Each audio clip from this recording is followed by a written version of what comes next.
नमस्कार, आप देख रहे हैं अनुपम न्यूज। आइए रुक करते हैं खबर की ओर। खबर जनपद मिर्जापुर से है। छुट्टा पशुओं को गौ संरक्षण में रखा जाए। दूध लेने के बाद ईयर टैगिंग लगे गौवंशों को छोड़ने वाले पशुपालकों पर होगी कानूनी कार्यवाही। देसी गायों को कृत्रिम गर्भाधान के माध्यम से दूध बढ़ाने पर भी किया जा रहा है कार्य। उक्त बातें पशुपालन मंत्री ने एक प्रेस वार्ता के दौरान बताई।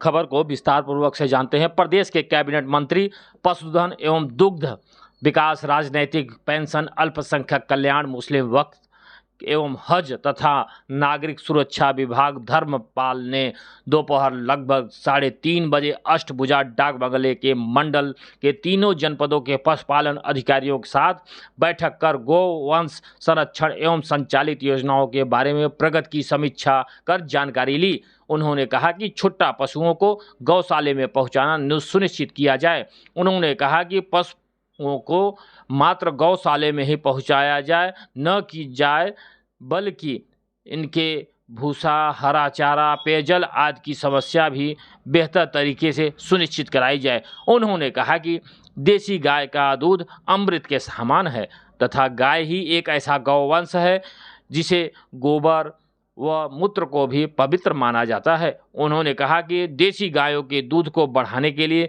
कृत्रिम गर्भाधान कराया जाए।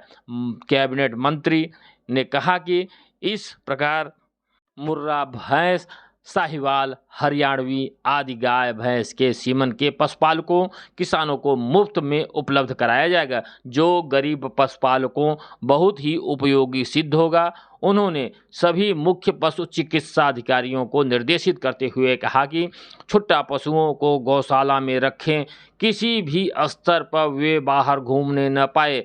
मंत्री ने कहा कि प्रायः यह देखा जाता है कि पशुपालक गौवंश दूध लेने के बाद बाहर छोड़ देते हैं, जिससे वे कृषकों के फसलों को नुकसान पहुंचाते हैं। उन्होंने सख्त हिदायत देते हुए कहा कि ईयर टैग लगे हुए गौवंशों को दूध लेने के बाद जिन पशुपालक के द्वारा छोड़ा जाएगा उनके विरुद्ध कानूनी कार्रवाई की जाएगी। मुख्य पशु चिकित्सा अधिकारियों को निर्देशित करते हुए कहा कि पशुपालन के प्रत्येक योजनाओं को धरातल पर पहुंचाने के लिए प्रत्येक मद में पर्याप्त धनराशि का आवंटन किया गया है। अतएव पशु चिकित्सा अधिकारी पूरे लगन एवं निष्ठा तथा सेवा भाव के साथ कार्य करें ताकि कृषकों व पशुपालकों को योजना का लाभ मिल सके। उन्होंने कहा कि प्रयास यह किया जाए कि प्रत्येक घर में एक गाय व तुलसी का पौधा अवश्य उपलब्ध रहे। उन्होंने बताया कि पीपीपी मॉडल एवं पशु उद्यमियों को गौवंश पालने के लिए 30 एकड़ जमीन 30 वर्ष के लिए दिया जाएगा। के अतिरिक्त 4000 गाय भी उपलब्ध कराई जाएगी, जिसमें उद्यमी गौवंश पालन के साथ साथ मुर्गी बकरी पालन आदि का भी कार्य कर सकते हैं। उन्होंने बताया कि दिए गए 4000 गायों में के लिए कोई वित्तीय धनराशि उपलब्ध नहीं कराई जाएगी।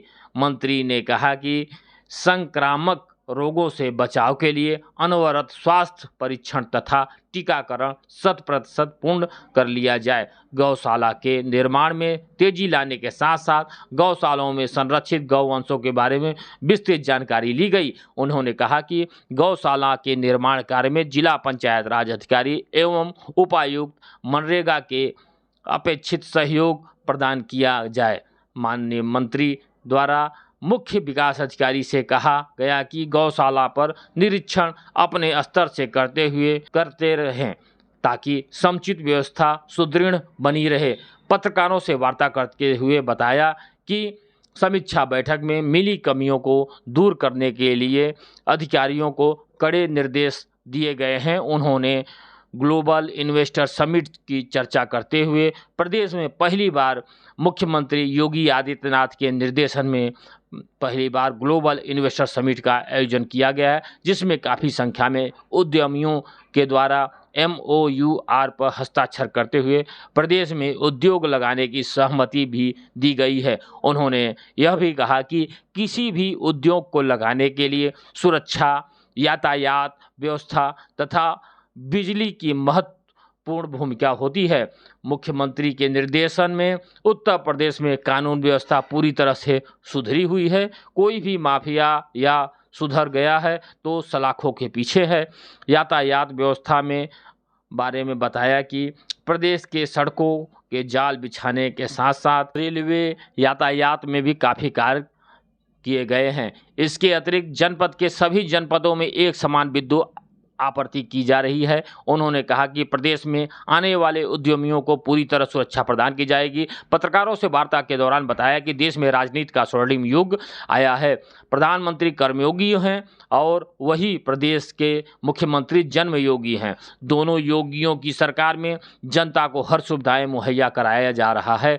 उन्होंने कहा कि हमारी सरकार द्वारा मोटे अनाज की पैदावार पर भी बढ़ावा दिया जा रहा है। मोटा अनाज यथा बाजरा, ज्वार, मक्का आदि की खेती करने वाले किसानों को अनुदान भी प्रदान किया जाएगा। इस अवसर पर मुख्य विकास अधिकारी श्री लक्ष्मी वीएस, तीनों जनपद के मुख्य पशु चिकित्सा अधिकारी, जिला पंचायत अधिकारी अरविंद कुमार, उपायुक्त मनरेगा मोहम्मद नफीस उपस्थित रहे।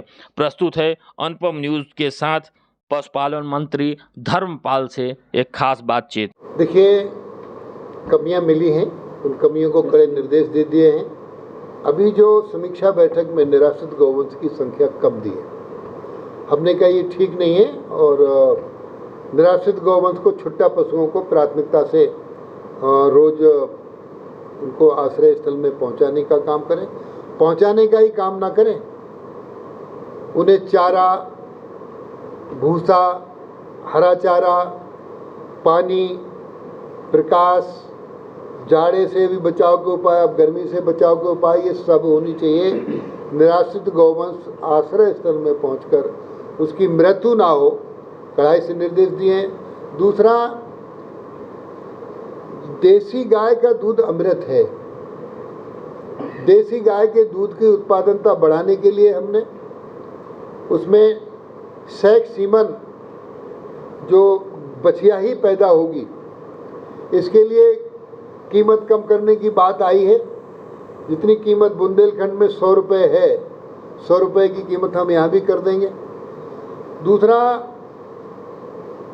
हम देसी गाय के दूध की उत्पादनता बढ़ाने के लिए साहिवाल गाय का सीमन, गिरी गाय का सीमन, थार पारकर गाय का सीमन, हरियाणवी गाय का सीमन, ये फ्री देने का काम कर रहे हैं। 75 लाख कृत्रिम गर्भाधान कराएंगे उत्तर प्रदेश में। तो मुर्रा भैंस का सीमन भी हम किसान को फ्री दे रहे हैं। मुर्रा भैंस, एक भैंस 20 किलो दूध देती है एक दिन में। गरीब किसान के लिए, पशुपालक के लिए बहुत उपयोगी होगी। उसके बेटी के हाथ पीले हो जाएंगे, उस गरीब पशुपालक का बालक भी अच्छी शिक्षा लेगा। तो इसलिए हम ये सारी व्यवस्थाएं करने का काम कर रहे हैं। भारी बजट आपने कहा सब पेश हुआ है, लेकिन इसके बावजूद भी छुट्टा पशु आज भी देखे जाते हैं। क्या समस्या, क्यों नहीं हल हो पा रहा है किसान? देखिए, आपकी बात में दम है, मैं इसको डिनाई नहीं करता। सीडीओ और अधिकारी भी बैठे थे, डीएम और एसपी को हमने बुलाया नहीं था। बाकी निश्चित रूप से सीडीओ साहब ने बताया कि इन्होंने अच्छी व्यवस्था की है और इनके अधिकारी भी ठीक काम कर रहे हैं। निकट भविष्य में निराश्रित गौवंश, छुट्टा पशु जिसे कहते हैं, सड़कों पर किसानों के खेतों में दिखाई नहीं देगा। सर, लाइन ऑर्डर की भी आपने बात किया, बहुत अच्छी, लेकिन उमेश पाल हत्या कांड पर विपक्ष लगातार आप लोग को घेर रहे हैं, इस पर क्या कहना है? देखिए, आपका प्रश्न, आरोपी पकड़े भी नहीं गए। आपका प्रश्न गंभीर है। बजट सत्र में माननीय अखिलेश यादव जी ने माननीय मुख्यमंत्री योगी आदित्यनाथ जी के सामने ये प्रश्न उठाया था कि अपराधी शूटिंग कर रहे हैं। तो माननीय मुख्यमंत्री जी ने कहा था, जो अपराधी शूटिंग कर रहे हैं उनको गले में माला पहनाने का काम आपने किया है, और जो अपराधी शूटिंग कर रहे हैं उनको मिट्टी में मिलाने का काम करेंगे। तो योगी सरकार, माननीय मुख्यमंत्री जी कानून की व्यवस्था का अनुपालन कराते हुए अपराधियों को मिट्टी में मिलाने का काम कर रहे हैं। और मित्र, आपने जो प्रश्न किया है, अपराधी उत्तर प्रदेश में छिपा हो या दुनिया के कहीं किसी कोने में छिप गया हो, उसको योगी सरकार कानून व्यवस्था के माध्यम से, हमारे प्रशासनिक अधिकारी, पुलिस पूरी तरीके से लगी हुई है, उसको खींच कर निकाल कर ले आएंगे। सरेआम उसको दंडित करने का काम किया जाएगा। उमेश पाल हत्याकांड के अभियुक्त किसी भी हाल में बख्शे नहीं जाएंगे। ये पहली बार है, होली का त्यौहार बहुत कायदे से संपन्न हुआ है, नहीं तो हम लोग रात भर जगते थे, यहाँ दंगा हो गया, यहाँ होली नहीं जली, यहाँ पर ये कठिनाई आ गई। इस बार होलिका दहन भी कायदे से हुआ, कहीं किसी की हिम्मत नहीं हुई दंगा फसाद करने की। तो मित्र, कानून की व्यवस्था चाक चौबंद है।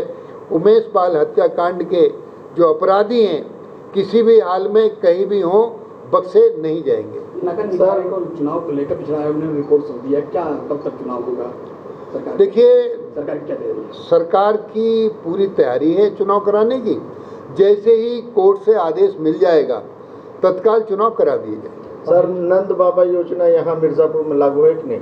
हाँ, मिर्जापुर में भी लागू है। कितने लाभार्थी हैं उस समय? अभी नंद बाबा पुरस्कार योजना में जो ज़्यादा अच्छा दूध पशुपालक दूध देने का काम करता है उसको चिन्हित कराया जाता है। अभी इसका विवरण आया नहीं। पहले शहर में गौशाला रहते थे तो पशु कम दिखाई करते थे, अब उन गौशालाओं पे अवैध कब्जा हो गया। तो क्या पहल आपने अच्छा, जो गौचर भूमियां हैं और जिन गौशालाओं पे अवैध कब्जा हुआ है, गोचर भूमियों को हम चिन्हित करा के छुड़ाने का काम करेंगे।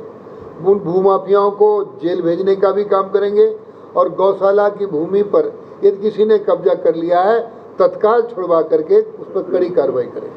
तो पशु चिकित्सकों के द्वारा बाहर से दवा भी मंगवाया जाता है, जहां की सरकार की तरफ से सारी सुविधाएं उपलब्ध हैं, उसके बाद ऐसे डॉक्टरों के खिलाफ भी कुछ होगा? नहीं, हमारे पास दवाइयाँ हैं। यदि वो कोई दवाई बाहर से मंगवाता है तो कार्रवाई करेंगे।